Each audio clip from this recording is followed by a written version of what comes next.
नमस्कार, मैं हूं शालिनी और आप देख रहे हैं लाइव इंडिया न्यूज। आगे बढ़ते हैं अपने क्षेत्र की न्यूज के साथ। बलिया के रेवती थाने में 3rd डिग्री देने से व्यक्ति की मौत के मामले में डीआईजी सुनील कुमार सिंह ने की बड़ी कार्रवाई। दरोगा सचिन सरोज, सिपाही अंकित सिंह पर मुकदमा दर्ज कर किया सस्पेंड, मचा हड़कंप। रेवती थाना अध्यक्ष राजकेश्वर सिंह को भी किया लाइन हाजिर, वहीं रेवती थाने की कमान दिया अनिल कुमार सिंह को।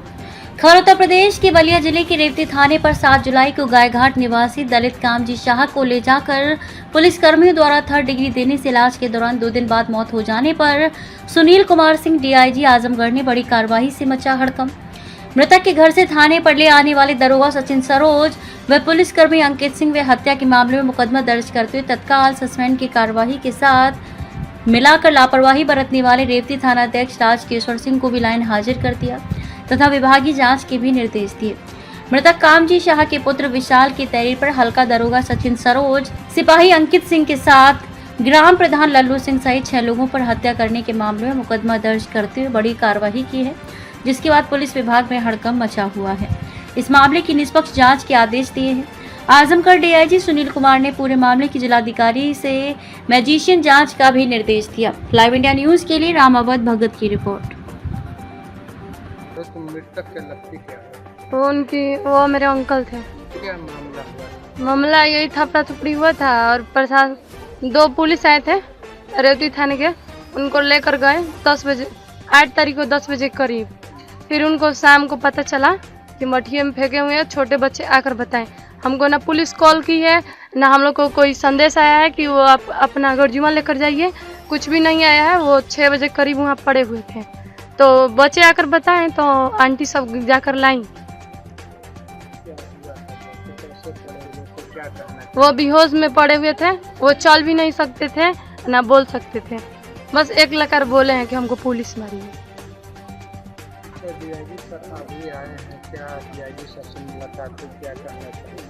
हम लोग कहना चाहते हैं कि थाना का गिरफ्तारी करिए। वो पूरा थाना शामिल है और प्रधान। तो अब तो मुकदमा दर्ज हो गया है जो पुलिस कर्मियों को करते हैं, तो क्या करना है? क्या हम लोग को गिरफ्तारी करना, बस यही चाहते हैं कि हम लोग को अन्याय मिले। डीआईजी साहब से भी क्या कहा था?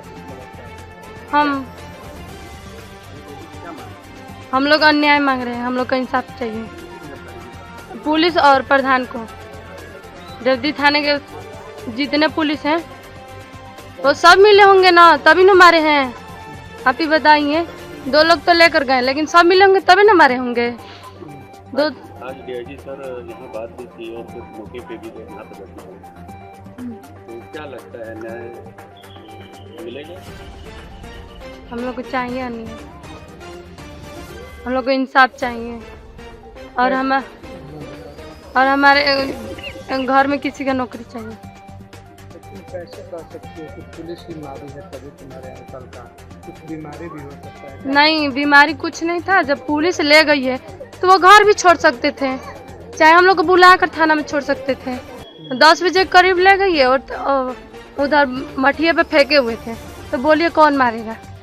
पुलिस हमारे तो ना पास कॉल की है ना हम लोग को बुलाई है, कुछ भी नहीं बोली है। तो कैसे मारा? जैसे कुछ निशान था? हाँ, पूरा बॉडी उनका करिया करिया हो गया था चोट लगने से, पैर उनका ये टूट गया था। क्या कहा? बोले हैं कि इंसाफ हम दिलवाएंगे। उत्तर प्रदेश में पुलिस प्रशासन निरंकुश हो गया है। जनपद बलिया में पुलिस ही सामंती होकर गरीबों को कीड़ा मकोड़ा समझ रही है। 7 तारीख को जनपद बलिया के रेवती थाने में जो घटना हुई है वह सरकार के सिस्टम और स्थानीय थाने में जिस कदर गरीबों को कीड़ा मकोड़ा समझा जाता है, इसका सीधे सीधे प्रमाण रेवती थाना है।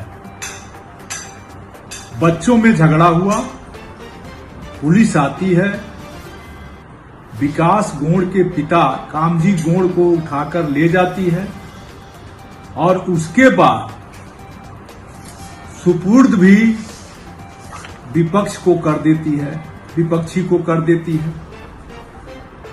उसकी हत्या हो जाती है। यह साबित करता है कि गरीबों को सामंतवादी सत्ता और सामंतवादियों की मदद में लगी पुलिस गरीबों को कीड़ा मकोड़ा समझ रही है। थाने के दरोगा, थाने के सिपाही पर कार्रवाई हुई। पुलिस विभाग के बड़े अधिकारी आंख मूंद कर बैठे हैं। इनको पता ही नहीं कि इनके हर थानों में गरीबों के साथ उत्पीड़न की कार्रवाई पुलिस कर रही है। मनमानी तौर पर मार रही है, पीट रही है, जमीन कब्जा करा रही है। गरीबों का कोई सुनने वाला नहीं है। बहुत ही दुखद घटना रेवती थाना के अंतर ग्राम गाय घाट में हुई। भारी जनता के दबाव के बाद पुलिस ने एफआईआर तो कर लिया, लेकिन इसमें अपराधियों को कड़ी से कड़ी सजा कौन दिलवाएगा? स्थानीय पुलिस अपने कार्रवाई से बाज कब आएगी? इस पर पुलिस विभाग के अधिकारी कब ध्यान देंगे? ये बड़ा विषय है। इस घटना की मैं घोर निंदा करता हूं और सरकार से मांग करता हूं कि यह जो घटना हुई है इसमें सीधे तौर पर पुलिस जिम्मेदार है। इसलिए पीड़ित परिवार के आश्रितों को सरकार कम से कम 2 करोड़ रुपए की सहायता दे और संपूर्ण परिवार के एक आदमी को नौकरी दे, क्योंकि यह पुलिस प्रशासन व्यवस्था के कारण, सरकार के सिस्टम के कारण कामजी गौड़ की हत्या हुई है, जिसमें सीधे तौर पर पुलिस इन्वॉल्व आ रही है।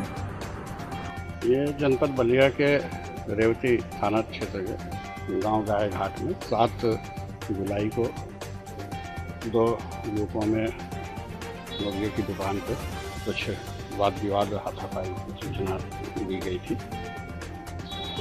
इस सूचना पे जो लड़का आरोपित था उसके परिवार वालों को बुलाया गया था। तो पिताजी उसके थाने पे आए थे और थोड़ी देर बातचीत के बाद उनको गांव के ही कुछ लोगों को सपोर्ट गेम देके वापस भेजा गया था। बाद में बताया गया कि उनकी तबीयत खराब हुई थी और 2 दिन बाद BHU ट्रामा सेंटर में इलाज के दौरान उनकी मृत्यु हो गई थी। संपूर्ण घटनाक्रम के संबंध में परिजनों की तरफ से एक तहरीर FIR दर्ज करने के लिए प्राप्त हुई थी, जिसमें वो 2 पुलिसकर्मी उसको यहाँ उसके घर से लेके थाने पर गए थे। उनको नामजद करते हुए गांव के 3 अन्य व्यक्तियों को भी, जो बाद में उनको सुपुर्दगी में थाने पर लेके वापस आए थे, तो उनको आरोपित करते हुए हत्या के एक मुकदमा थाना रेवती पे पंजीकृत कराया गया है। सब परिजनों का आरोप है कि पुलिस की पिटाई से मृतक का BHU ट्रामा सेंटर में पोस्टमार्टम हुआ है और जो पुलिसकर्मी इसमें आरोपित हैं, प्रथम दृष्टया उनकी लापरवाही पाते हुए उनको निलंबित किया गया है। जो हल्के के दरोगा जी थे उनको और एक अन्य सिपाही को उनको साथ में यहाँ से लेके गए थे। पूरे जो मुकदमा दर्ज हुआ है उसकी निष्पक्ष जांच पुलिस के राजपत्रित अधिकारी, महिला अधिकारी यहाँ पे CO लाइन्स बलिया में नई अभी बाहर से आई है, तो उनको उस पूरे मुकदमे की निष्पक्ष पारदर्शी तरीके से विवेचना करने के लिए निर्देशित किया गया है। DM साहब से भी अनुरोध किया जा रहा है पूरे मामले की मजिस्ट्रियल जांच भी करा लेंगे, जिससे किसी को कोई शंका शुबा किसी तरह के आरोप लगाने में कोई गुंजाइश न रहे। क्या आपको लगता है सर कि पुलिस को जब पुलिस इसे पकड़ के ले गई, अपनी रियासत ले गई थाने में, उसके बाद परिवार के लोगों को जानकारी देनी चाहिए थी पुलिस को? प्रथम दृष्टया जो लापरवाही पुलिस कर्मियों की जो इनको साथ में यहाँ से ले गए थे और गांव के व्यक्तियों को उन्होंने सुपुर्द किया था, तो उनको लापरवाही पाते हुए निलंबित किया गया है। उसमें पुलिस, दोनों पुलिस कर्मियों को भी नामजद करते हुए परिजनों से तहरीर प्राप्त हुई थी और जो गांव के 2 अन्य एक और तीन को नामित कर गिरफ्तारी हुई नहीं? अभी राजपत्रित अधिकारी को विवेचना दी गई थी। पुलिस उपाधीक्षक टैंक की महिला अधिकारी हैं, गंभीर हैं, काफ़ी अच्छा उनका तजुर्बा है। तो वो निष्पक्ष तरीके से सारे साक्ष्यों को देखेंगे और पूरे मामले में निष्पक्ष पारदर्शी व्यवस्था के लिए भी मजिस्ट्रियल जांच के लिए भी साक्ष्य अनुरोध किया गया है। प्रदेश की जिस तरह से सीओ सर जिक्र कर रहे थे, जो सुपुर्दगी में सीसीटीवी फुटेज है, तो क्या है सर उसकी सच्चाई? जिस वो तरह सारे से साक्ष्य परिवार वाले खारिज कर रहे थे कि मनीष यादव कोई नहीं है, कोई सुपुर्दीनामा नहीं है, पुलिस जब पिटाई की है, जब हालत खराब हो गया है तो कहीं मटिया पर छोड़ दिया, क्या है सर पूरी सारे मामले के जितने भी परिजनों से जो राजपत्रित अधिकारी जिनको पूरे मामले की तफ्तीश दी गई, विवेचना दी गई है, उनको नए सिरे से निष्पक्ष तरीके से सारे साक्ष्यों का विश्लेषण करने के बाद तब निष्पक्ष पे पहुँचने के लिए बताया गया है और बिल्कुल सही पारदर्शी तरीके से, निष्पक्ष तरीके से पूरे मामले की विवेचना हो। सर राजभर किसी मामले में वांछित था सर, जो विशाल अजय मृतक के जो पुत्र है, किसी मामले में वांछित था, क्या हत्या का मुकदमा दर्ज था या कुछ था? अभी उस पर कोई टिप्पणी नहीं। खबरों में अब तक के लिए बस इतना ही। फिर मिलते हैं लेटेस्ट न्यूज के साथ। खबरों के लिए हमारे सोशल मीडिया प्लेटफॉर्म को सब्सक्राइब कर फॉलो, लाइक, शेयर, कमेंट जरूर करें।